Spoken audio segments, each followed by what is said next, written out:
Kumusta na kayong lahat dyan? Welcome back to Mama Kwatang's channel! For today's video, gagawa tayo ng special ube pandesal. At very special talaga kasi with... For today's video, ay gagawa tayo ng special ube pandesal. Kato lagi, okay na to. For today's video, ay gagawa tayo ng special ube pandesal. At meron itong cheese at makapuno. Kaya very special. So, handa na ba kayo guys? But, Introduce po ko, ma. But, before tayo mag-start, meron akong special na bisita dito ngayon. Ang anak kong si Yani. Subscribe sa mama ko, guys. At iiwan ko na si mama kasi siya magluluto at ako mag-film. But before tayo magsimula guys, thank you so much sa lahat ng mga new subscribers ko. At sa mga hindi pa nakapag-subscribe, subscribe na to Mama Kwatang's channel. Now na!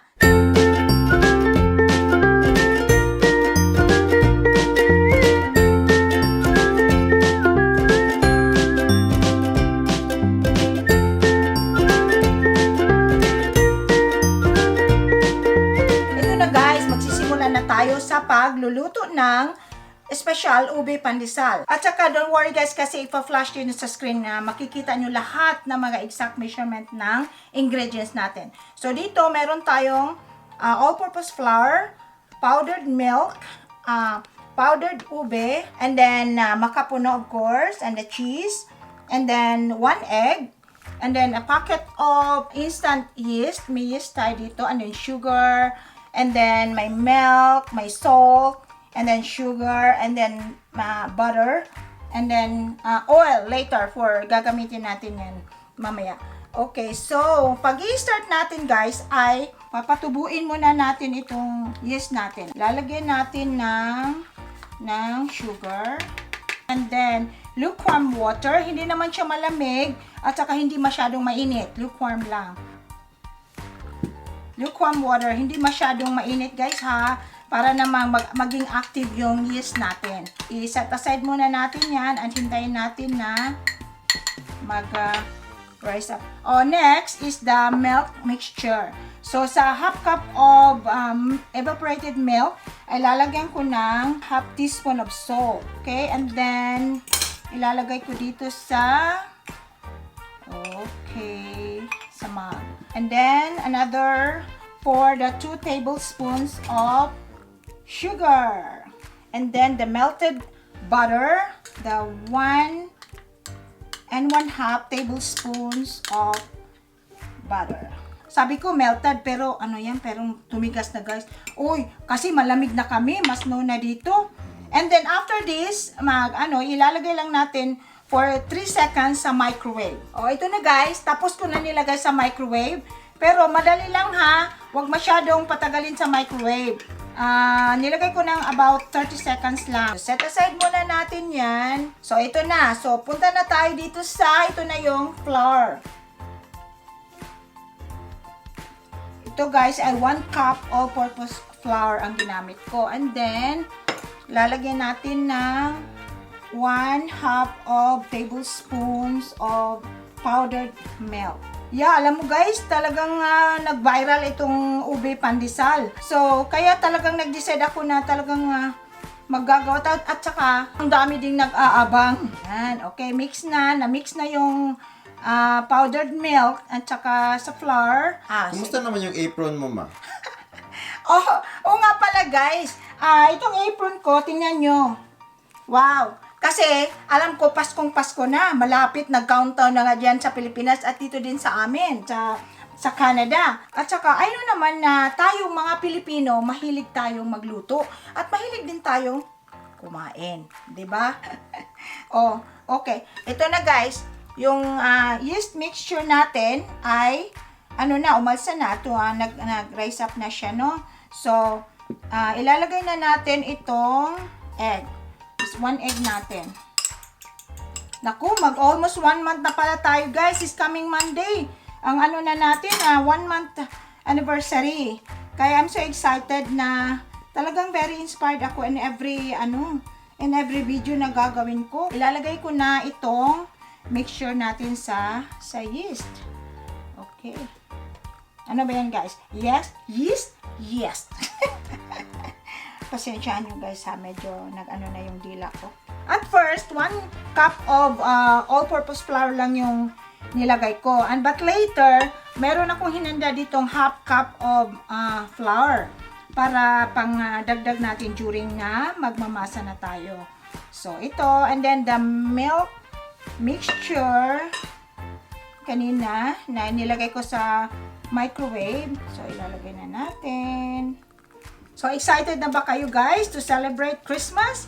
At saka, alam ko, nag-ano na kayo ng listahan for Noche Buena. Alam nyo, ang wish talaga ko na with my family na makauwi kami during Christmas time. Ilang years na kaya? 11 years? Oh my God, hindi na kami nakapag-Christmas yung may mga paputok. Kasi dito wala. Yung mga paputok. Okay. So, make sure na wala ng mga, ano yung tibugol? Mga bugol-bugol. Bugol-bugol. Mas Tagalog yun, ma. At, ewan ko, ano ba? Yung mga tibugol, yung parang, kaya kailangan, sorry guys ha, medyo naubusan ako ng Tagalog sa tibugol. Okay, and then, ilalagay ko na itong ube powder, the purple yam powder. So, kaya, at saka nabili ko ito sa, sa Asian store. Yan. Yan, para maging, na tayo ng special ube pandesal. And lalagyan ko ng ube flavor. Uy, naku, 2-in-1 na pala to. Flavor and ube color. Oh. So, siguro mga 2 drop. 1, 2. Okay. Ano na, ang bango. Maguna na ube na. Amoy ube na talaga, oh. And then now, ilalagay na natin unti-unti itong half cup of flour. Yung una, ano lang yun guys, 1 cup. So ngayon, meron akong nilagay dito na maglalagay tayo ng additional na half cup of flour. Kasi mag-ano na tayo, magmamasa na tayo nito. Dinagdag ko na ang another half cup of all-purpose flour. Magmamasa na tayo ngayon. By the way guys, huwag mong kalimutan maghugas ng kamay ha. Kasi yun ang pinaka number 1 na requirement, especially magluluto at especially na magmamasa ng pandesal. Guys, don't forget ha, to comment below pag matry ninyo ang pandesal na to. At saka kasi alam mo guys, talagang nakaka-inspire din yung mga comments ninyo. And every comments na inano ninyo sa akin, my God, it's very important to me. Kaya, yun nga. Kaya, I try na talagang sasagutin ko at saka mag-heart-heart ako. Kaya, at saka kailangan may extra flour na for dusting. Kasi magmamasa na, ilalagay na dito sa... So, yan. Pag medyo, may dumikit, dagdagan nyo lang ng harina. So, ito na guys. Medyo na, na yung pagmasa natin. At saka, mag-ano kayo ng oil. Ilalagay nyo sa kamay nyo. Tapos, i-oil nyo itong minamasa. At saka, itong container. Kung gusto niyo ng maraming pandesal na gagawin, ay double nyo na lang yung, yung measurement. So, and then, i-cover natin. Kami dito, guys, kasi malamig, although inside sa bahay ay may heater, pero, the best na is good sa Pilipinas kasi all year round. So, ilalagay ko ito sa oven. Pero, hindi naka-on ang oven, ha? Doon ko lang kasi medyo warm doon sa inside sa oven. So, kung nasa Pilipinas kayo, okay lang dyan sa countertop sa kitchen, sa labas. So guys, hintayin muna natin na mag-rise up ito for an hour and I'll be right back. Ito na yung dough natin sa ube, special ube pandesal. Okay. Tana, are you ready? Okay, ito na guys. Kung maalala nyo kanina, gaano siya kalaki. Now, taran! Wow! First natin gagawin, after that, natin siya. Para yung mga hangin-hangin ay mawala. And then we can divide it into 2. Roll lang. So, ano na lang, siguraduhin lang na maghugas sa kamay. At kung makikita ninyo dito, meron tayong cheese, keso, at saka makapuno. Okay? So, kung ayaw ninyo ng may makapuno or may cheese, go for it. Yung plain lang. Guys, sa pagluluto, hindi talaga instant na maging perfect. Diba? Kung trial and error, gawin nyo uli.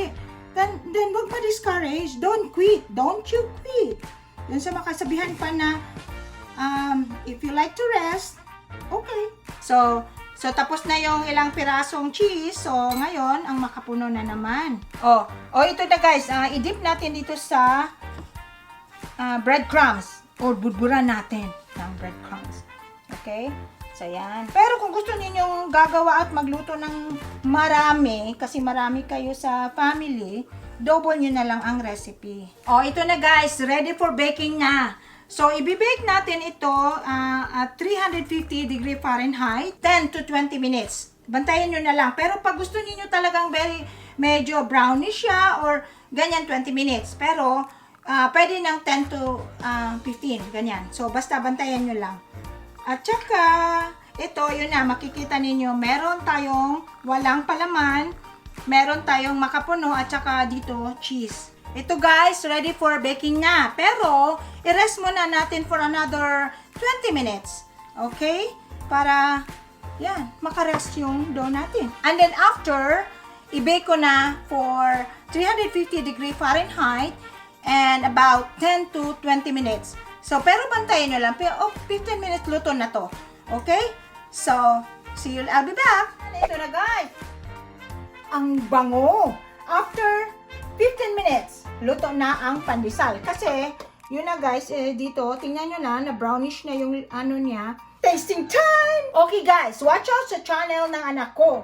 Kasi, magmukbang na kami tasting time. Okay, that's it for this video. But, shoutout ko muna si Miss Taliero in Riyadh. Ingat yan. Thanks for watching all my videos and tell your friends, Mitch, to subscribe Mama Kuatan's channel. Okay? And then to all my family there in Pasig, the whole Makuti family there in Pasig, to Jam and family, and the rest of the Makuti. Hope to see you soon. Hope to see you one day. Okay? And then, ingat kayo dyan. Kung may plano kayo na pupunta ng Kawasan Falls, please contact Neil Capasio na siya yung maging tour guide ninyo. Guys, garantisado. Siya yung anak siya ng pinsan ko and then very reliable and honest. Contact Neil Capasio. Ilalagay ko na lang yung contact number, cellphone number niya dyan sa description box. Okay? For your Kawasan Falls adventure, contact Neil Capasio. Okay? So that's it for this video, guys. Please don't forget to like, comment below, share, and subscribe at Mama Kuatan's channel. Bye for now. God bless you. I love you guys. Bye.